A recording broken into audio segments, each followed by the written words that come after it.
And we begin with breaking news tonight. And former President Jimmy Carter admitted to Emory University Hospital, set to undergo brain surgery tomorrow. Thanks for joining us at 11. I'm Rick Fullbaum. And I'm Sean Gables. We've got team coverage on the president's hospitalization. CBS 46's Mike Dunstan live at the Carter Center. But first, we want to go to CBS 46's Alicia Roberts live at Emory University Hospital. Alicia. Sean, we have learned that former President Jimmy Carter was admitted here to Emory just before 6 o'clock tonight. Within the last hour, we've seen 4 different Secret Service vehicles coming and going here at the emergency room entrance at Emory University. Now, just before 9 o'clock, the Carter Center issued a statement saying that Mr. Carter was admitted here to Emory University for a procedure to, quote, relieve pressure around his brain following a series of recent falls. That procedure will take place tomorrow morning. Earlier tonight, we spoke with ER physician Dr. Daria Gillespie about what may be next for Mr. Carter. He'll either have a surgery called a craniotomy, or they'll actually just make small holes to drain the blood out of the brain. Now, the Carter Center also saying that Mr. Carter is resting comfortably tonight. His wife, Rosalind, is by his side. We know in recent weeks that the former president has suffered a number of falls and hospitalizations. For more on that part of the story, I'm joined now by my colleague, Mike Dunstan at the Carter Center.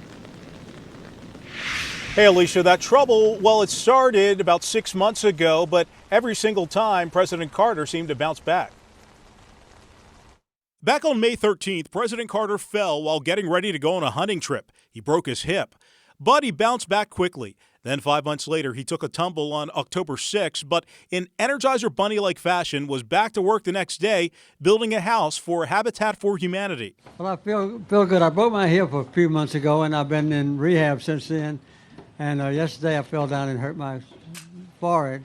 Even with 14 stitches in his forehead, the former president said being here with Habitat for Humanity was his highest priority. We've always gotten more out of Habitat work than we put into it. I don't think we've ever left the site without tears in our eyes. But just 2 weeks later, the former president was back in the hospital again on October 21st after suffering a pelvic fracture during another fall.